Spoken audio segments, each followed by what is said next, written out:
Hi guys, and welcome to Premier League Prediction Week 8, and we're back off the international break, which is a very poor international break if you want my honest opinion. Not the best break for England. But we're back now to the Premier League, and we start with the 12:30 kickoff, which is Chelsea versus Leicester.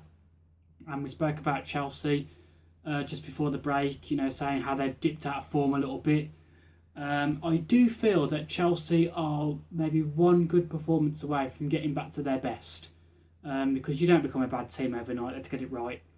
And at the start of the season, they was looking quite strong. So as I say, I think they're one good performance away from getting back to their best. And Kante faces his old club tomorrow, Leicester. And I feel that if Chelsea can get their act together tomorrow and work as a team, I think that they can really get at Leicester tomorrow and make a big name for themselves. So I'm going to go Chelsea 3, Leicester 1. As I say, if Chelsea can get their act together, I think Leicester are there for the taking tomorrow. So we'll see how that one pans out. We then go to the 3 o'clock kickoffs now, and we have Arsenal versus Swansea. And again, just before the international break, I thought Arsenal were very lucky to get 3 points against Burnley. I don't think we played our best. I actually thought Burnley had the better chances, to be honest. They hit the crossbar and they had a chance just before the first half. And I think if that had gone in, I think we would have been in trouble because obviously Burnley would have got on top. And obviously being at Turf Moor, I think we would have been in serious trouble.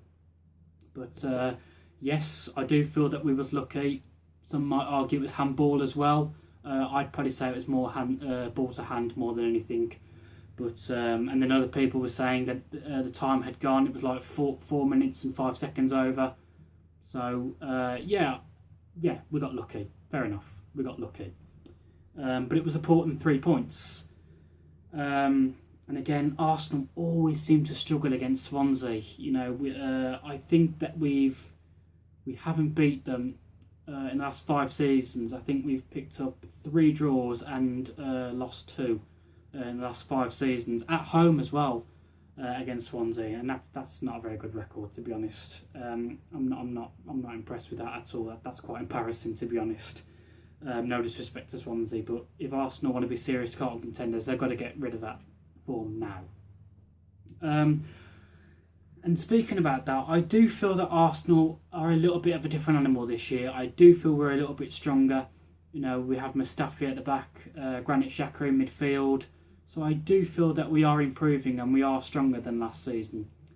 I still think it's going to be a tough game, but I think that Arsenal will just about edge it. I'm going to go Arsenal 1, Swansea 0.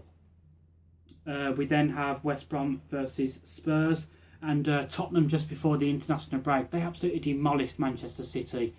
It killed me, but you couldn't put a foot wrong against them. They all worked as a team. And again, they're looking like serious title contenders. You should be very worried about Tottenham this year, especially if you're in the title race. They're looking very, very strong.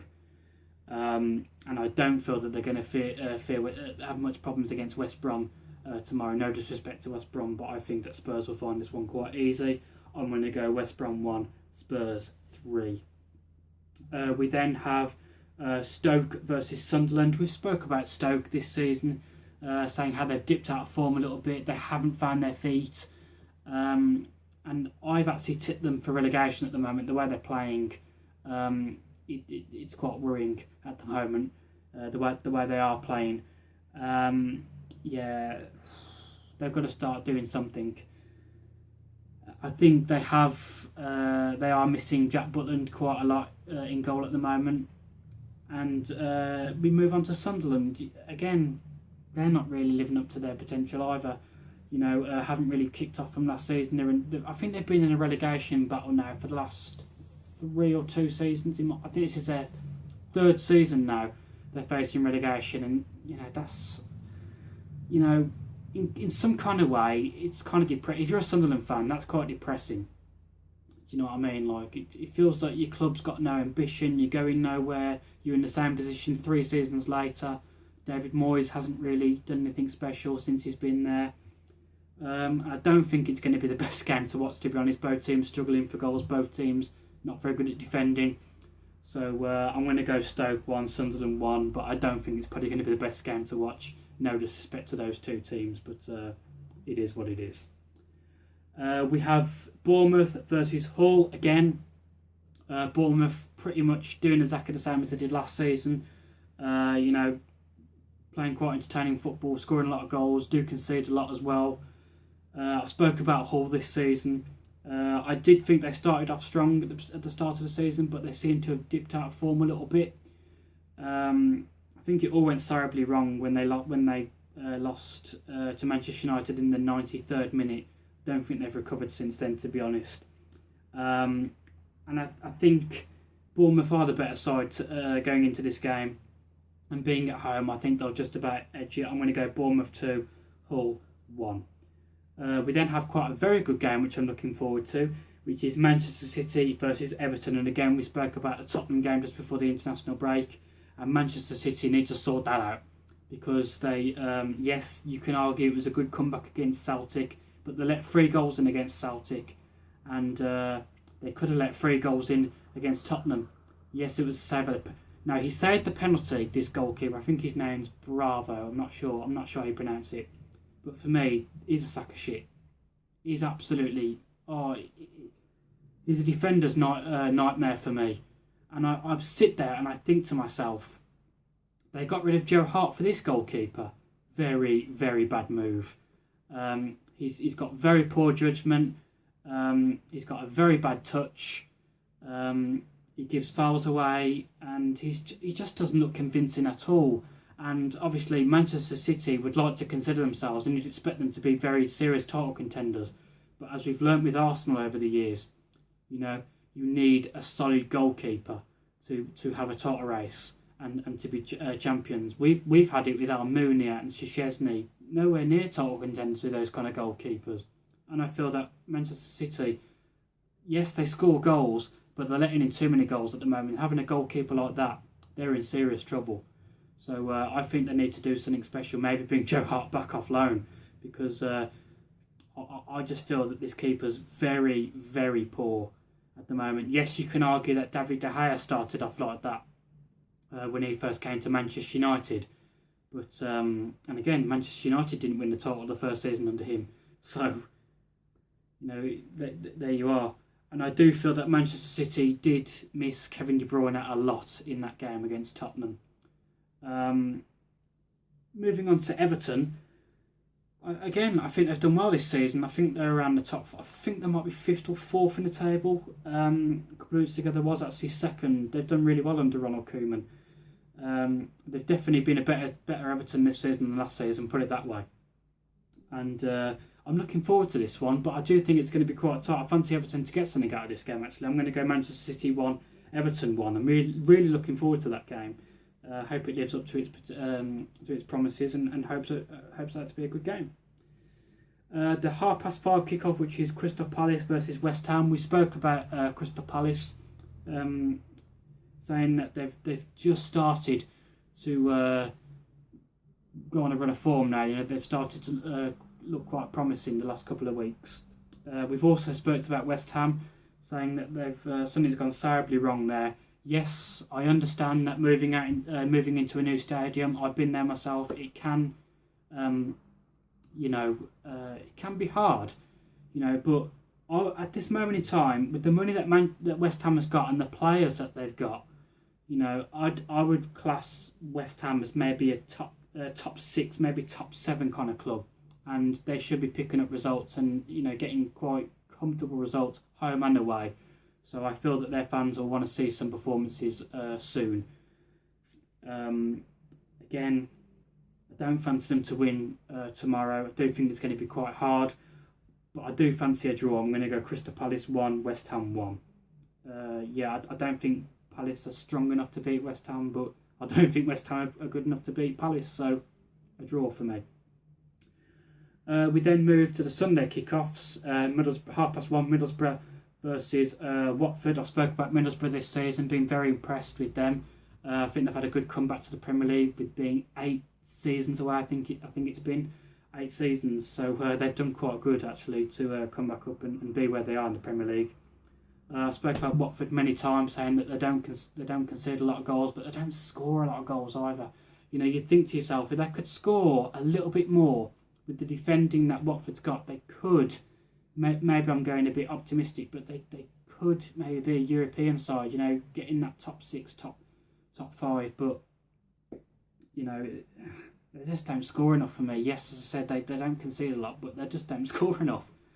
And I think that's the only thing that they're lacking at the moment. Other than that, I think Watford's quite a decent team, actually. And I do fancy this game to be quite tight, actually. I'm going to go Middlesbrough 1, Watford 1. Again, quite a good game. I might be looking forward to watching that one. We then have Southampton versus Burnley at 4 o'clock. Again, I spoke about Burnley. I do feel sorry for them. Because they did work really hard against Arsenal. You know, I do feel sorry for them. I do think, if anything, they did deserve a point in that game, maybe even 3. So, yeah, that was a bit of a kick in the balls for them, to be honest. Again, I spoke about Southampton as well. You know, we all thought Southampton were going to struggle, you know, losing Ronald Koeman, getting rid of some of their best players. Not at all. You know, they've been quite impressive again this season. I'm looking for, I think this will be quite a good game. But I do feel that Southampton will be a little bit stronger than Burnley.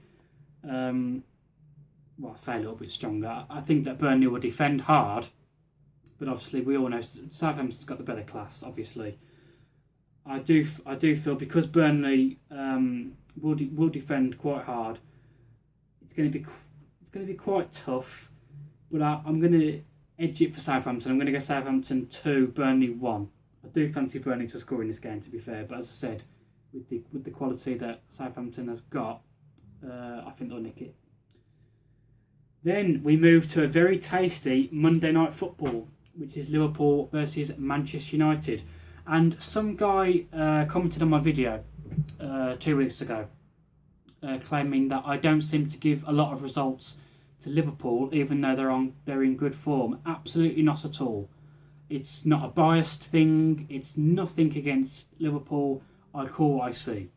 And if you go back to, if you watch majority of my videos, I have praised Liverpool quite a lot, and I did say that they're serious title contenders this year under Klopp.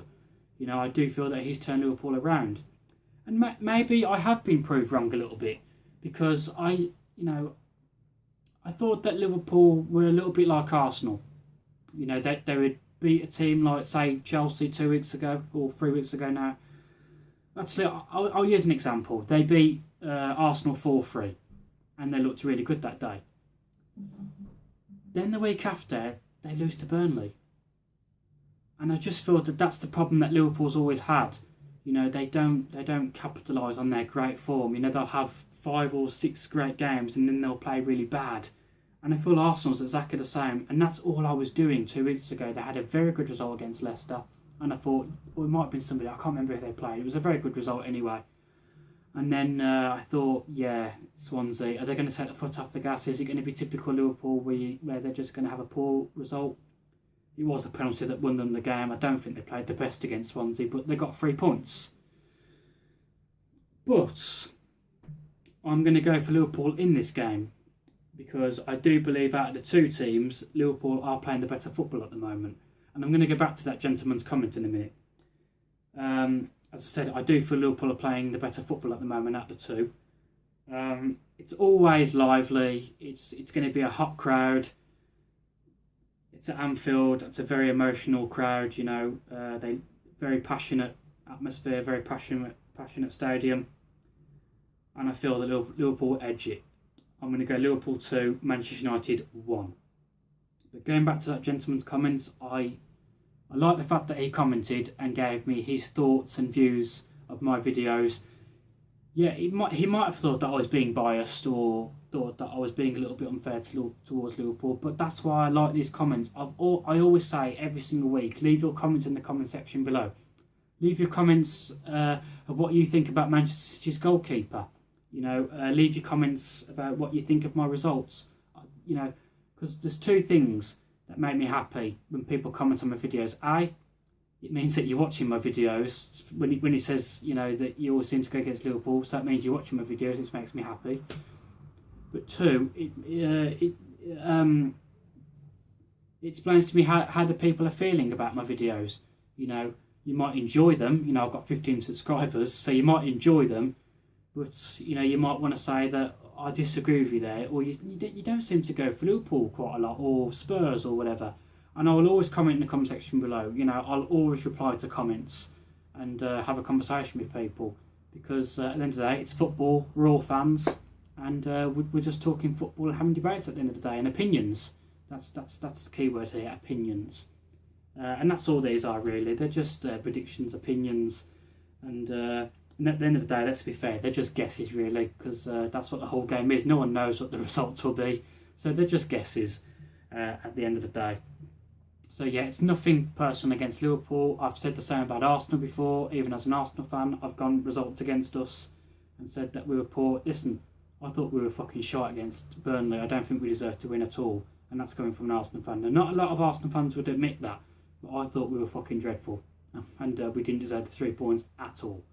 So I'm a Nanish fan, and I just call what I see. But thank you for your comments, sir. So that's been the predictions for this week, and I will see you next week for next week's predictions. Thank you for watching, guys.